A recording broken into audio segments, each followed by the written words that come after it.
In studio now to discuss, among other things, if it makes sense to buy or build and at what rates, are Roger Moore, franchisee and broker, and Tammy Cato, attorney, agent and director, both of Remax Real Estate Group. Folks, welcome. Wow. Hi, welcome. Thanks for having us. Yeah. Tammy, before we get deep into our conversation, could you give our listeners a brief insight as to Remax, what Remax does? Okay, Remax is actually the world's #1 real estate sales franchise. We sell the most real estate. We have over 100,000 agents worldwide, and we brought this monster to Trinidad and Tobago to dominate the real estate industry. When I heard of the Remax franchise come to Trinidad, I got really excited because persons abroad know Remax and they're familiar with the standard, and it's about having a quality agent properly represent you when you're looking or if you're buying anything, just the entire transaction. It's not just about purchasing and you don't know what to do. Sometimes you need someone to properly guide you and to actively help you through that entire process. And also indicate to them, Tammy and Roger, whether it's a right or wrong transaction based on their profile, huh? Of course. Well, of course, that's the first thing you have to do. Yeah. That's why our agents are trained in finance. That's why we send them to Cashflow training for the first thing. As you know, I run a Cashflow club and we produce a lot of entrepreneurs and investors. We use that same training program to train our agents. No, you all would have heard the entire conversation with Dr. Ramke soon. Of course. About the economic circumstances. But from where you sit, Roger, how would you describe the real estate market at this time? It's becoming a buyer's market. So prices are dropping, and that's actually a good thing for us. Yes, it's a buyer's market in that for the past couple of years, prices have remained really high. And when I say high, it's not even justified by a valuation report. Persons have called prices and persons have been purchasing. However, the state of the economy is part of the reason why prices are falling. Persons are not willingly going to cash out all this money when they realize they're not getting value for money. So persons are being very, very picky. Let me challenge you a little bit. And this is what I know. Now, you said it's a buyer's market. It's becoming a buyer's market. It's becoming a buyer's market. But I know of persons within different sectors who would go to different financial institutions. They would fit the bill in terms of the requirements and still have a challenge in terms of accessing finance. Why? Why? Well, they need to call us and we work hand in hand with the banks and finance companies. So we will figure out why and we get them through that sticking point. In fact, the sales process of real estate on the whole in this country is way too long. We are trying to find innovative ways to shorten that process. And as you know, we're entrepreneurs and we're pretty smart and we're figuring out the solution already. A part of the problem is the disconnect. As you know, the average salary for most persons, very low, under $10,000. Yeah. However, for you to qualify for the average price of a house, which is, to be quite honest, 1.5 and up, meaning whether it's justified or not, 1.5 and up, someone making under $10,000 will never qualify for a $1.5 million mortgage, and that is the disconnect that we're experiencing. Yes, so for those people that can't afford the more expensive properties, of course, they look into raw land, and raw land is under $1 million, and they qualify for raw land financing. Or even we selling a lot of we call abandoned homes. That is a hot seller right now. Yeah. So fixer uppers. Yes. Yeah. What about foreclosures? What is our market like in terms of foreclosure? I know it's a big thing in the United States, but it's not that big in Trinidad, but we're hoping it gets big. So we're actually positioning ourselves to take full advantage of it if it happens. So one thing that makes Remax different is the training. We have access to Remax University, and in addition to that monster training system that they have, we are also trainers. As you know, we have a Cashflow club and we have sales training and that kind of thing. Our agents get the best training. So if the economy tanks and then there's a rise in foreclosures, all our agents will do courses in foreclosures and short sales, and they'll be fully prepared to deal with that situation. We're going to start meeting with some financial institutions dealing with foreclosures very, very soon. We don't have a pressing need for it as yet because prices are still on the way down, and the economy, recession hasn't really, it has begun, but not really, it hasn't really hit people as yet in a major way. But Roger, keep in mind, we have a lot of people unemployed, and that is a challenge. So that's where the foreclosures come in. A lot of persons are losing their homes. So the unfortunate thing about a recession, and the fortunate thing is, for some persons, this is the perfect opportunity for them to acquire. But for others, they are losing their homes. So therefore, as Roger was saying, Cashflow helps persons manage their money properly. somehow I've realized in Trinidad we don't seem to value money.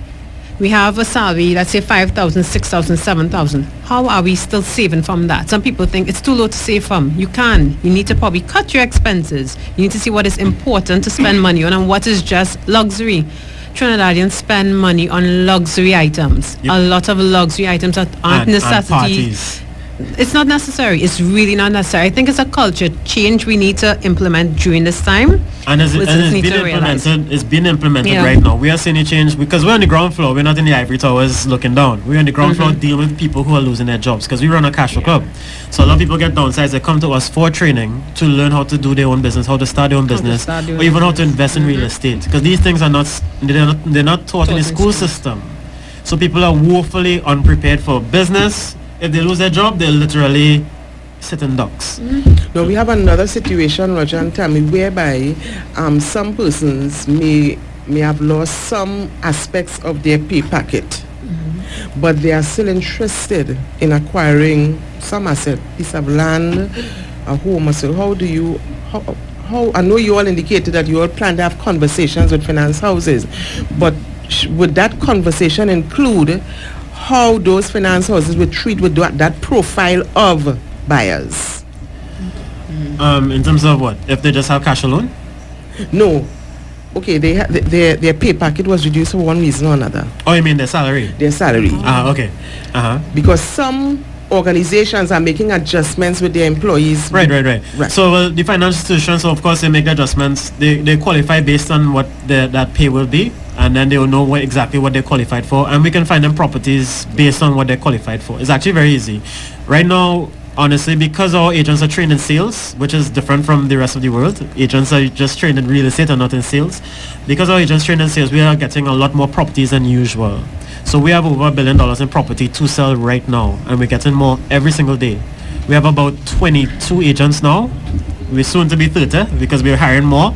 A lot of them are downsized. We got downsized from their past jobs. But because our training is so good, they're getting trained and they're coming on, they're learning how to sell, and they're going out in the real estate market as agents and finding deals. Roger, are you all having conversations with the Ministry of Housing as well? Not yet, but we just met with TTMF last week Friday. So we're working our way through the industry, trying to find solutions to the problems that we encounter. A next part of the problem is buyers don't do valuation. So they have these unrealistic figures for their homes. What we need to start doing is getting purchasers, persons who are looking to purchase their homes, they realize no matter what they have to do a valuation. However, the buyers, they seem to think that just because a house is priced at 1.5, it will be sold at 1.5. No, after they do a valuation, it's only worth 1.3 or 1 million or 950. That's what you're going to get financing for, So sometimes the persons who are selling their home, we have to explain this to them. Yeah, almost every single It's home. a challenge. Each challenge is really for the person selling homes that just call magical figures. I like to call it magical figures for their homes. I had a client last week, for example. She's from Canada, and she has an abandoned property in Davidi. She wants to sell it for 1.7 million. Where she got a number? Out of thin air. Yeah. And we had to explain to her, that's not how it homie, works. in Trinidad and Tobago, it's based on the valuation. Banks don't care about your opinion. They care about valuations. When was the last valuation done? 2 years ago. How much was it? 600,000. Thank you. There's a big difference between 1.7 million and 600,000. And an abandoned home. There's another home being maintained. That is existing. So that is the challenge, really getting persons who are selling their homes to understand, do a valuation, because at the end of the day, the banks are only lending based on the valuation report. And another problem we're seeing, the valuations are done by a percentage. So it's 0.25 of 1% of the value of the property. But property owners don't know what their property is valued at. So they're scared of the valuation because they think it might be too expensive. What we're observing in Canada and the States, their valuations are fixed cost. It's about 300 US or 300 Canadian. So they know exactly how much it costs. So that's just one of the little limitations we have in this industry that we have identified, and we're trying to find a way around that problem. I don't know if it's possible to try and convince these valuators to start charging a fixed cost, a fixed fee. Somebody just sent me a WhatsApp message asking you all to explain the concept of foreclosures. But before going there, what you all need to be telling your persons who you liaise with, that valuations are also done by the financiers, So even though you do your personal valuation, the bank or TTMF, they will still ask their Preferred. one of their preferred So I tell people valuators. up front that this is the list of preferred valuators. Yeah, Go to preferred them up valuators. front. Don't waste your time going by someone that is not recognized, because you're going to be paying double. Yeah. So valuation is not cheap. No, it's not. You know, it It's a- depends. It depends. It depends on the value of the It comes up property. to 5, 6, 7, depending on the property. Sometimes Yeah. 3, sometimes 4,000. This is 1,000. So it's not, meaning it's not cheap. It's not cheap in the true sense. And That then you the legal then to fees. pay it again, And then legal Yes. fees and stuff. Everything adds up later on. everything Yeah. adds up. But as I said, someone is asking to explain more about foreclosures. In does it work? super layman's terms, so guide me in case if somebody can no longer afford to pay their mortgage payments, the bank takes back the house. That's called a foreclosure. As an attorney, I tell people, when you have a mortgage, it is no longer your house. It is the bank's property. So the bank, when a foreclosure takes place, the bank is now exercising that right. Because if you read your mortgage agreement, it says that at the end of the day, if you're unable to pay your mortgage installment, they will take back the property. And during foreclosures, what they tend to do is they try, if this house was mortgaged for $1.5 million, so far you've only paid $900,000. They want to recoup the extra money. I don't know how they actually do it, because sometimes that is not that information is not given out to the public. The price they actually sell it for. Because at the end of the day, they ask for bids. They often ask for person to tender a bid. They come to see the property. If I think 1 million, but they at the end of the day decide how much they're going to take. That's not something that's disclosed to us. That's why we tell people they should do cash flow, because at cash flow you learn that your house is not an asset. It's actually a huge liability. It is. And every single person who is not financially educated, which is the majority of the population of this country, because money is not taught in schools, they think that their home is an asset. It's true, it's an asset, but it's not your asset. It's Until the you bank's complete- asset.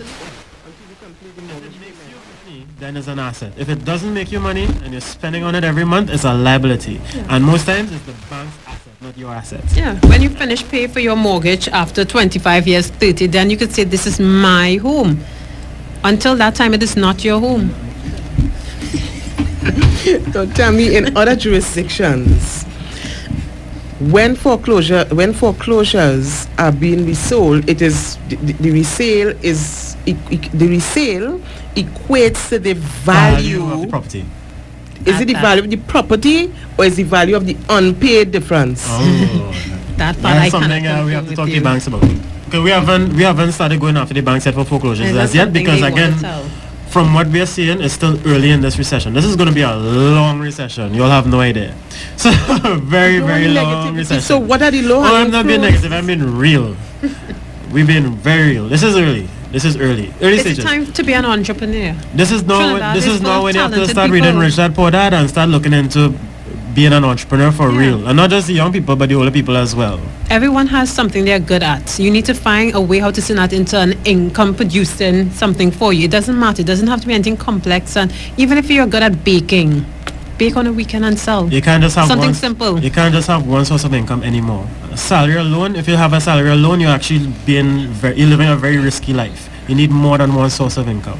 I know we are talking real estate, but I want to jump to entrepreneurship in the context of real estate.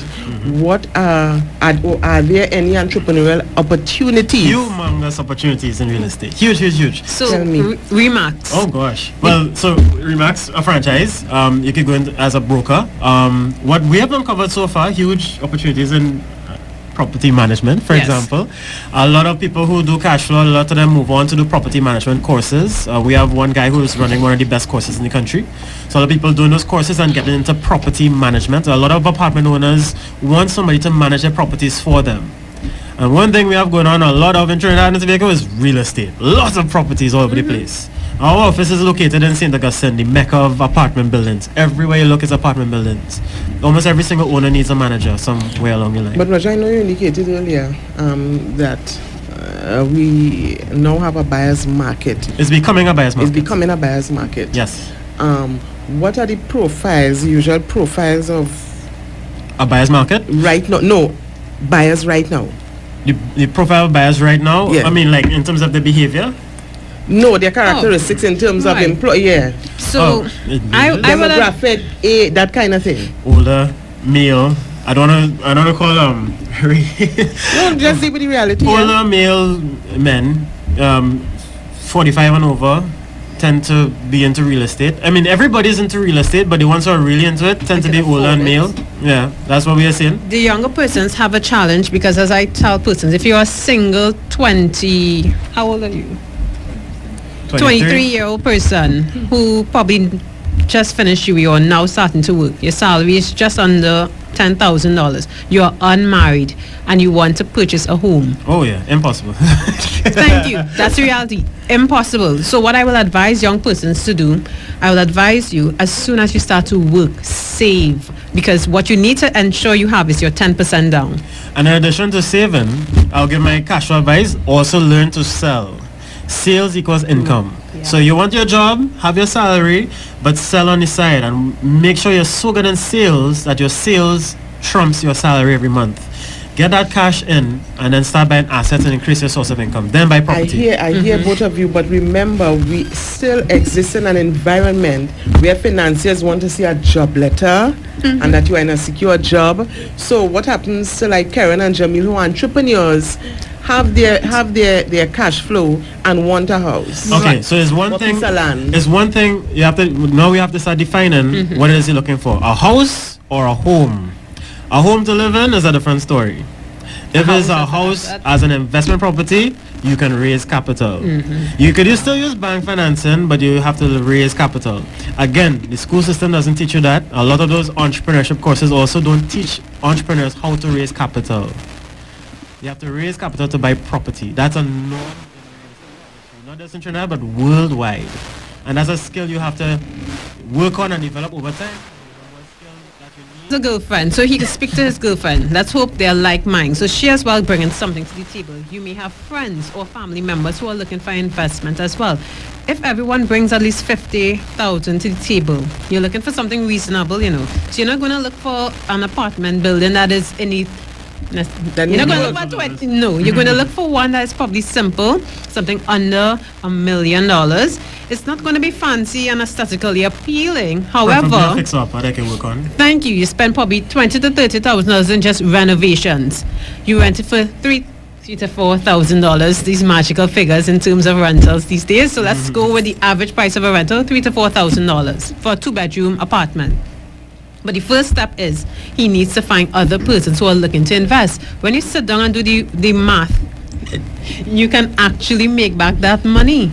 You can make back that money in a short space of time, but you need to sit down and have a financial IQ. So before you decide to buy, everyone needs to learn to sit down, pull the papers, check out to see what is the going rate in the area you want to purchase. Because at the end of the day, you have to find a select area. Don't go and try to buy a property in Port of Spain. Impossible. Yeah. Look for somewhere in San Juan, look for somewhere in Arima, look for somewhere in Chagonas. And it might be something that is run down, but you could put in a few $100,000 and make back that money. You need to be really smart. Just work on the property yourself, use your hands, save money, you know. Yeah, we have to leave it there for now, but you all have a lot of work to do in terms of outreach, and I think we want to bring you all back because those young entrepreneurs are smiling, so they seem to be enjoying the conversation. It's doable. It really is doable. And just remember, your first step is to read Rich Dad Poor Dad. Get the book online if you can't find it in the bookstores. That's the #1 book to read right now, and we're really trying to get the word out to people out there in the market who have their jobs and they're about to be downsized. Some TST workers got downsized recently. More people are going to be downsized coming up, right? This is the early stages of the recession, not the late stages. Very, very early stages. We have a couple of years of this low oil price situation. It's going to get worse. Leave your contacts quickly before we close. Thank you very much, Alan. What's your contact? Contacts. 768-6761. 274-8866. Tammy Cato and Roger Moore of Remax, it was a pleasure. Thank you for having us. Thanks so much for the insights. You're most welcome. We take a short break. Stay with us. All startups, entrepreneurs.